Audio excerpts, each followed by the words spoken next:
Hello, St. Anne Parish, and welcome to this week's Quick Things, which is a series of brief but important announcements and then a conversation about an ongoing situation in our world that I think is perplexing all of us. First of all, the announcements after, as I mentioned this weekend, a great weekend with Father John, or great week with Father John Miaska and some really fine presentations. We're kind of in a more routine week of Lent, but just a word about Father John's presentations. Two of them, the Monday night and Wednesday night presentations, are available online. There are links with this Quick Things email, so I encourage you to check those out. And you'll see the bat. I think the bat is probably in the video on Monday night. No bat on Wednesday night. So check out those videos, those presentations with Father John Miaska. Reconciliation offered from 6 to 7 p.m. 5 to 6 p.m. on Wednesdays of Lent, and then at 9 a.m. on Saturday, and Stations of the Cross this week at 5:15 on Friday in McKillop Hall. But really the most important aspect of Lent are our worship on Sundays. And so just to be reminded of that, there's room in McKillop Hall. Someone has said that we are squished into McKillop Hall. Well, that they haven't been there. So they were presuming that, and I'm not sure why, because McKillop Hall is a pretty big space. We have room for more, we have expanded. So there's room for you to join us for Mass this weekend in McKillop Hall. And speaking of worship, there's been some encouragement in the bulletin, and I kind of would like to use Lent as a time to reinforce our ministries, to revive our server ministry for folks of various ages, parents and children, adults, teenagers, as well as children 4th grade and older. So please be attentive to information in the email, as well as in the worship aid at Mass, and consider how you might respond, as well as readers, welcome ministers, people to assist with our live stream. So that's something that a lot of folks have gotten used to, especially folks who aren't able to join us for Mass, and we will continue to offer it, but we'll need people to step forward and assist with that. So please be attentive to that, and maybe see Lent as a time to consider this invitation and to respond to that invitation. And finally, you may have noticed, I think it was in last week's Quick Things, as well as in this week's worship aid or past week's worship aid, that a summer celebration has been scheduled. It's being called Summer Jam. So it's kind of a reinterpretation of the fest that's been held for many years. It'll be a one-day event on Sunday, June 18th. So watch for more information about St. Anne Summer Jam. Well, that's a strange segue, Ryan, into our conversation, which has nothing to do with celebration by any means. Our conversation today is with Ryan Moore. Ryan is a history instructor, teacher at Newman Catholic High School. You don't teach at the middle school, right, Ryan? Just high school? Oh, I'm just in the high school, yes. Sure. And so we'll get to why I'm talking to Ryan in a moment. I just want to shout out to high school history teachers. In my estimation, the most important teachers in a school are the English teacher and the history teacher. Now, that's probably because I have no capability in science and math. If I did, I'd probably think those were the most important teachers. But really, when you think about what we need to communicate and what we need to know about the world in which we live, that's why I think I give this high regard to English and history teachers. So it's always great to acknowledge and affirm that, but and good to welcome you, Ryan, to our conversation today. This is your second year at Newman? Thank you, Father. Yes, it is my second year at Newman, and I've really enjoyed my time there, and really enjoyed getting to know the kids and the staff, and it was a great place to be, to learn about Wausau, because I'm new to Wausau. So like I tell my students, 4 years ago I didn't know Wausau, Wisconsin existed. So where are you from that you didn't know Wausau existed? So okay, so I'm from a little town in northwest Louisiana, about 30 minutes from Arkansas and 30 minutes from Texas. It's about 800 people. Blinking light, one blinking light and 15 churches kind of town. Village, really. Because like I said, there's about 800 of us. I graduated in a class of 33 people. So, um, so in that aspect, Newman is very familiar. That small school feel is really nice to be able to get to know all of my students in a really particular um, and one-on-one sort of way is really nice. And then what brought you to Wausau? How did you find us? So what brought me to Wausau, back up a step, so in 2020, I got married to a native Wisconsinite. Um, and so we lived in Stevens Point because she's a Pointer grad. And she actually knew Father Tom. Right, that was good. And Stevens she has a Point. name. Her name is Nicole. So yes, her name is Nicole, and so your reputation preceded you, Father. I knew of you before we ever met. She spoke glowingly of you and her time at the Newman Parish at UWSP, and so we got married in 2020, and we're in Point. Um, and I was looking for a full-time job because I was subbing, and then the pandemic happened, and so that dried up very quickly. And so then I was looking for a job, and the job that landed in my lap was the job at Newman here in Wausau. And so we moved up here. We moved up here for the job. And so now we live in the neighborhood, kind of the St. Okay. Anne. Okay. I live in the St. Anne Newman neighborhood. So that's how. At Newman, Ryan, what do you teach? So at Newman, I teach sophomore world history. So which is world history from 1500 to the present.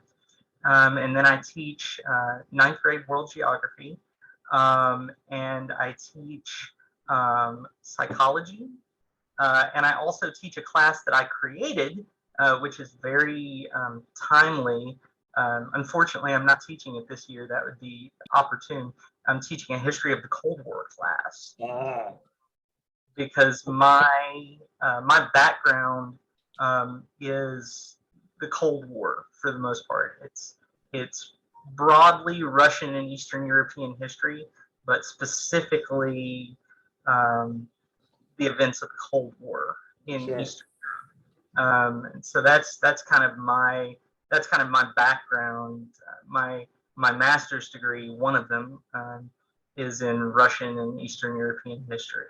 So that's kind of my background. So, and which is why you are here today to have this conversation. Certainly. So a couple of weeks ago, we had Bishop Callahan encouraged us to have an hour of prayer on.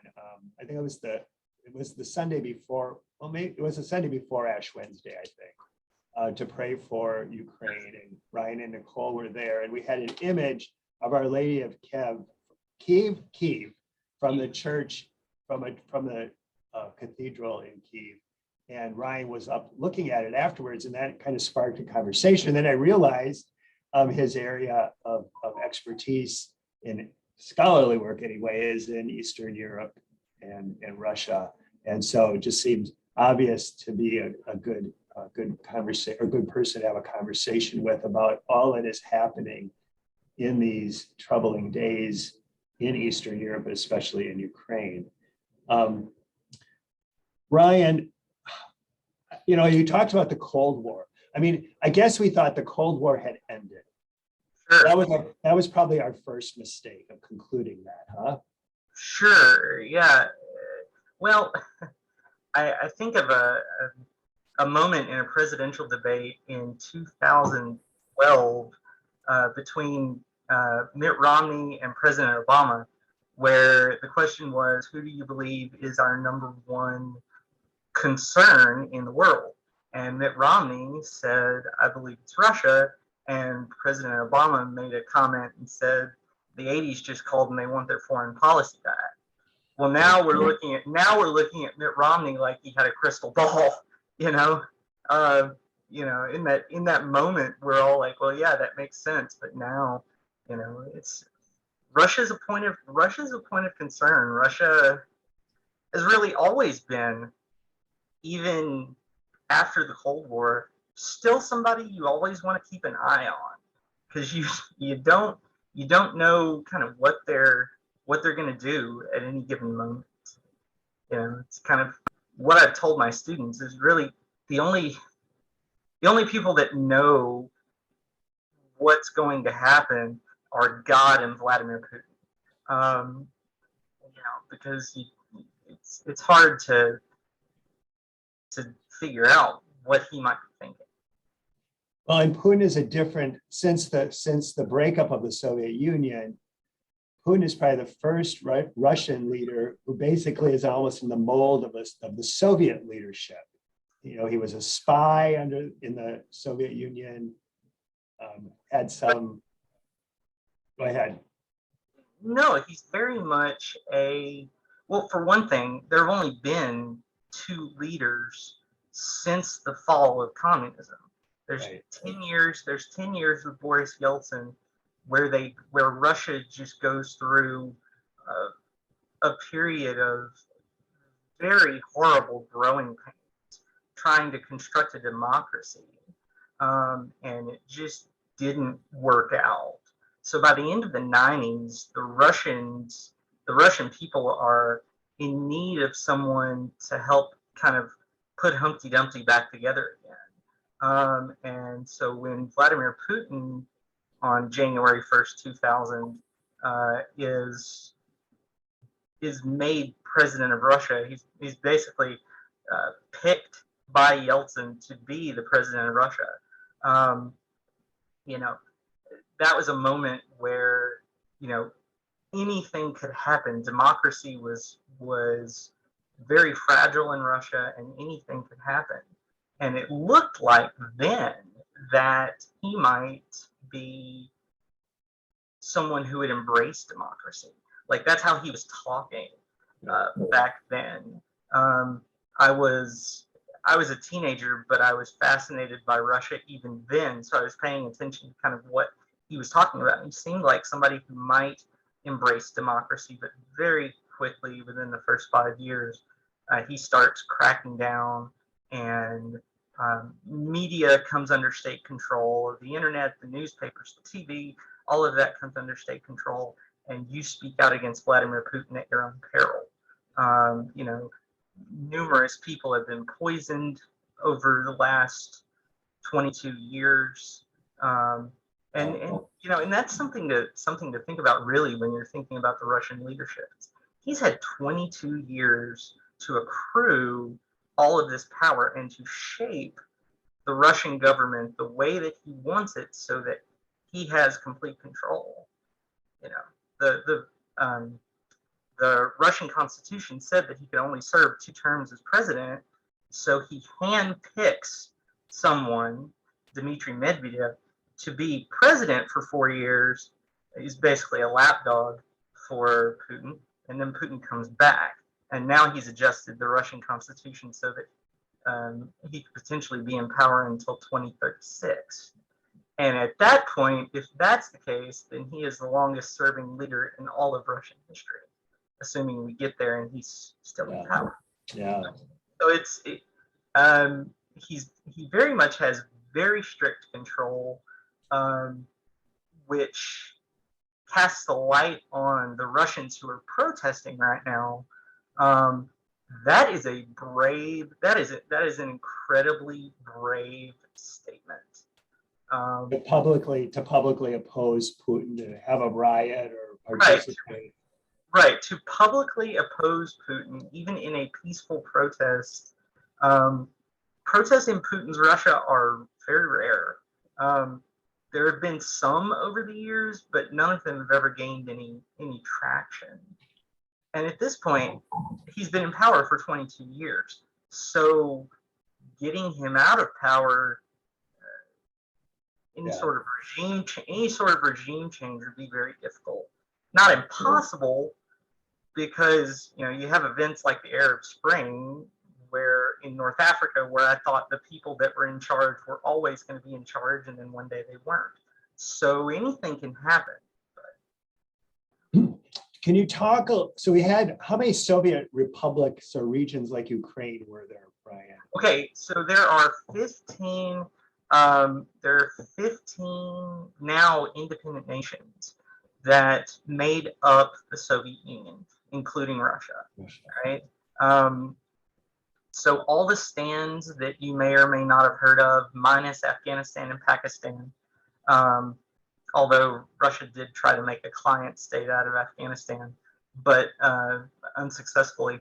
But so all the stands, and then the nations of the Baltics, and then Ukraine and Belarus, were all part of the Soviet Union, and they were all going even further back, which is what Vladimir Putin is doing. I think he is, and this is a little bit semantic, but I don't think he's trying to recreate the Soviet Union. I think he has visions of empire. I think he has visions of a reconstructed Roman Empire, Russian Empire. I'm thinking of Mussolini, who also had visions of reconstructing an empire. But he wants to reconstruct that old Russian Empire. Like his idols are the Ivan the Terribles, Peter the Great, Joseph Stalin. He's in that mold, and so he's looking at trying to reconstruct the old Russian Empire, because Russia has always wanted to kind of have a zone of protection, right?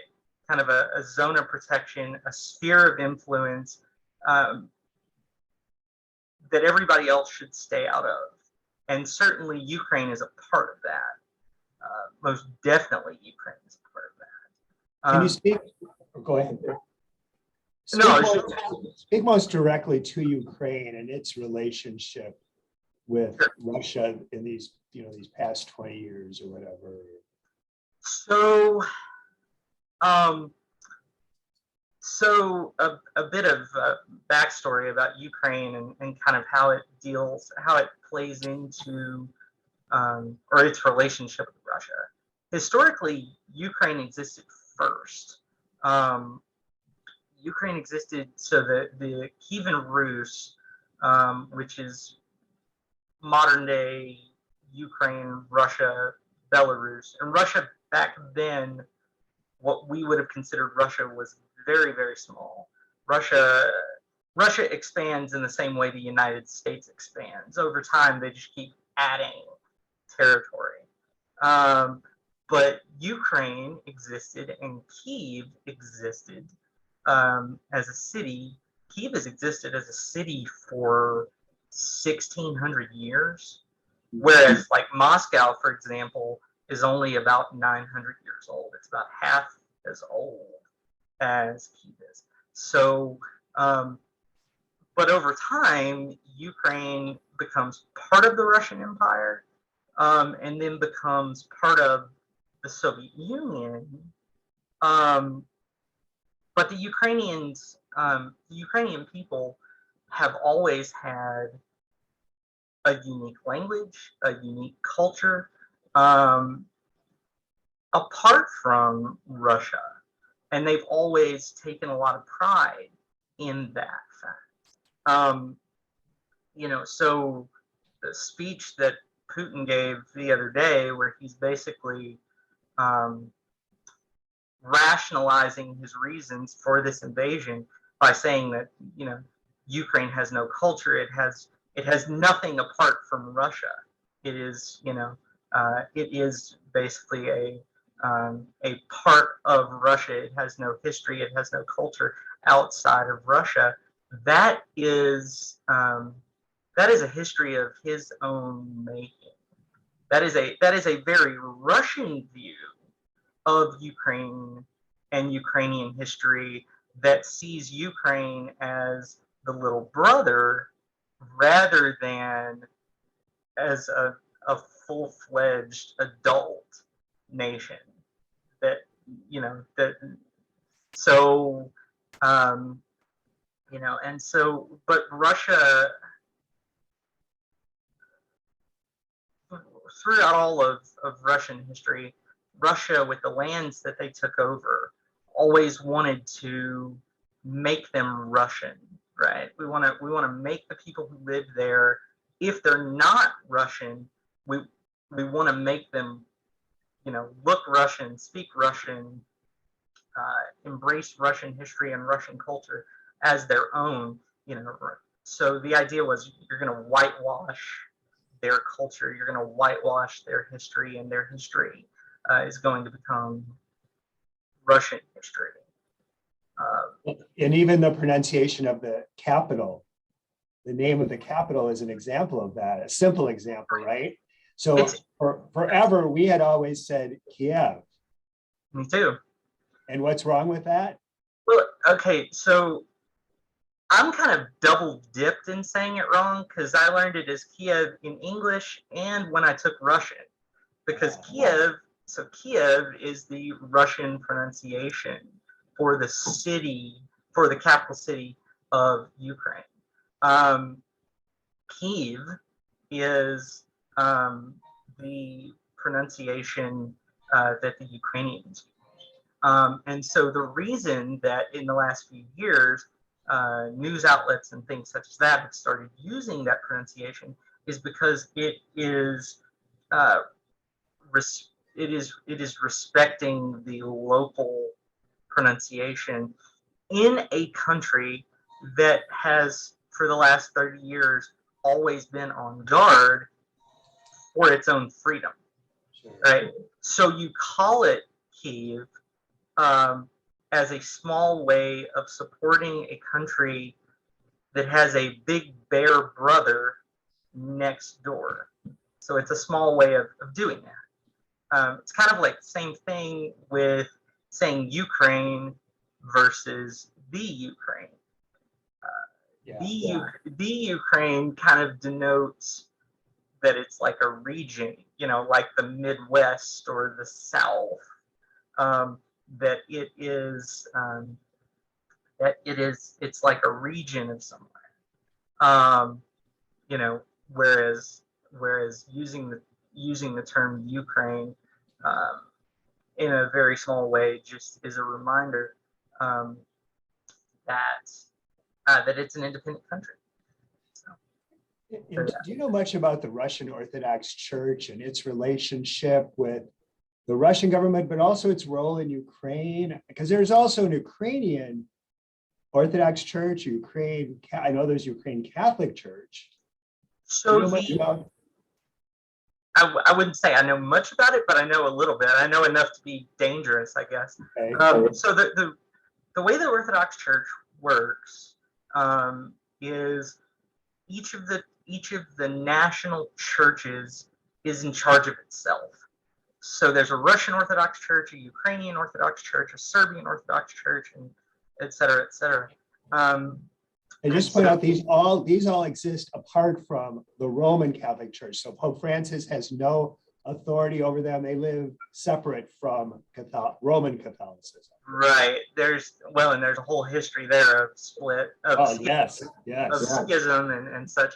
But yes, they have their own, what they call patriarchs, that are in charge of. There's one for Russia, one for Ukraine, and so on. And so the Russian Orthodox Church has always walked hand in hand with the Russian government. There's very little independence there. There's really never been much independence there, even dating back to Peter the Great, and probably even before that.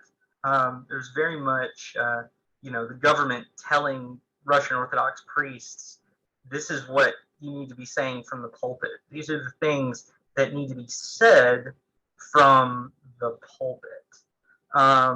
So what you're seeing now, and I saw an article about this like yesterday or the day before, that a group of American clerics wrote an open letter to the Patriarch of the Russian Orthodox Church. So they wrote Patriarch Kirill, and they basically said, you need to speak up and speak out against what is happening here. As the leader of the Russian Orthodox Church, you need to speak up and speak out against what is happening here. But the history of the relationship between the Orthodox Church and the Russian government is that speaking out never turns out well for the Russian Church. There have been times, especially during the Soviet period, where the church was repressed, where Christianity was effectively outlawed. You know, communism is atheistic by design. So the only time they really eased up on that was during World War II, when they could use the church as a rallying point for the Russian people. You know, but then after the collapse of communism, the churches began to fill again. But there's still kind of a holdover from that. There's still a large atheistic population there. And I think that was all of your question. Was there anything? Well, and I think what's happening now is that Russian Orthodox churches outside of Russia, so like I think Denmark's Russian Orthodox Church just declared their independence. I think there are probably Russian Orthodox communities in the United States that are breaking their connections to the Russian Orthodox patriarchy and maybe connecting with some other Orthodox identity. Right. Well, because there's a hope that the leadership of the Russian Orthodox Church would speak out against this horrible conflict, and they have not. Right, and right. The reasons why they have not are complicated and difficult. But the reality is they haven't spoken out. And there are a lot of people that wish, as religious and moral leaders, that they would. There's so much we could talk about, right? I'm sure there's lots more that you would want to share, but we do want to be conscious of time too. I read an article in the New Yorker this past weekend, suggesting that Pope Francis might be, if there's anyone in the world who could work towards a resolution of this, that it might be Pope Francis. But again, some of these religious issues come into play, and obviously whether Vladimir Putin would care about Pope Francis also is an issue. But what do you think of that idea? Is that, I mean, again, I think he could be a mediator. There's history of that. When, for a moment, when we had a thaw in U.S.-Cuban relations several years ago, he was instrumental in making that happen. There is history of the Pope. The Pope I have in mind is John Paul II, being an intermediary in conflict, in particular in Poland. So my focus is Poland in the Cold War. So I have a deep respect for Pope John Paul II as a human rights advocate. I knew so much more about him as a human rights advocate before I ever started studying him as a religious figure. I was just looking at him as someone who was instrumental in the downfall of communism in Poland and Eastern Europe at large, but specifically in Poland. So there is precedent for a pope using the power of that office, the power of the papacy, the moral power, I guess is the right word, the moral heft of that office and who he is to make things happen. You know, when this started, like the day after the invasion, Pope Francis went to the Russian embassy in the Vatican to appeal for peace. So yeah, I think he could be instrumental, um, given the right set of circumstances. I think he could be instrumental.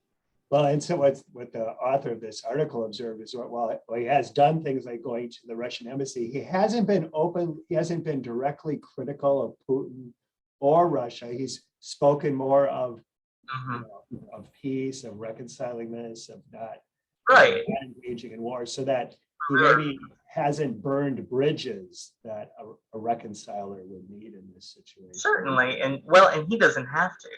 There are plenty of others who are willing to talk about all of those things that he doesn't necessarily have to. He has, you know, he can play a very particular role as the leader of the Roman Catholic Church and as a moral leader in the world, where he doesn't have to burn bridges. He can be very specific in what he wants to say and how he wants to say it to hopefully bring about some sort of resolution. So exactly. Well, and we'll maybe it's underway right now as we speak. Who knows? The strings may be pulled. Someone's pulling those strings. Maybe right now. Yeah. It's as good an answer. It's a good as answer as any, because none of us, it's kind of like I told you in that email. I was gonna wrap it up by asking you to make the distinction, so I'll let you do it. I'm sorry.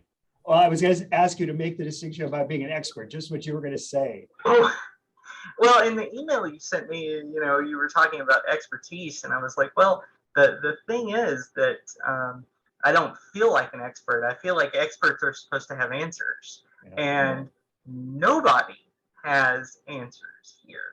Nobody has answers here. What is important here, especially in Eastern Europe, is the ability to self-determine what your future is going to look like in a part of the world where that has historically been very difficult, where these countries, Poland, Ukraine, and the countries of this region have been occupied by various different countries over the centuries, and have had very little time to choose their own destiny and very little experience choosing their own destiny. And so at this point, those, particularly Ukraine and the Ukrainians, are fighting tooth and nail to maintain their independence because it was hard won. It was hard won, and it's hard, and right now it's hard fought. They are fighting for their existence as a nation. For example, using Poland for an example for a second, the Polish national anthem is entitled "Poland Has Not Yet Perished." When you have a country that's kind of how their history has developed, that the fact that they still exist is a badge of honor for all of them. That's what you're seeing in Ukraine right now. If Putin conquers Ukraine, he is likely to conquer ashes, and he is likely to deal with the Ukrainian insurgency forever, because these people value their freedom and they value their ability to make their own choices, and they don't want the Russians to be involved. And historically, they've always been that way. They've never wanted the Russians there.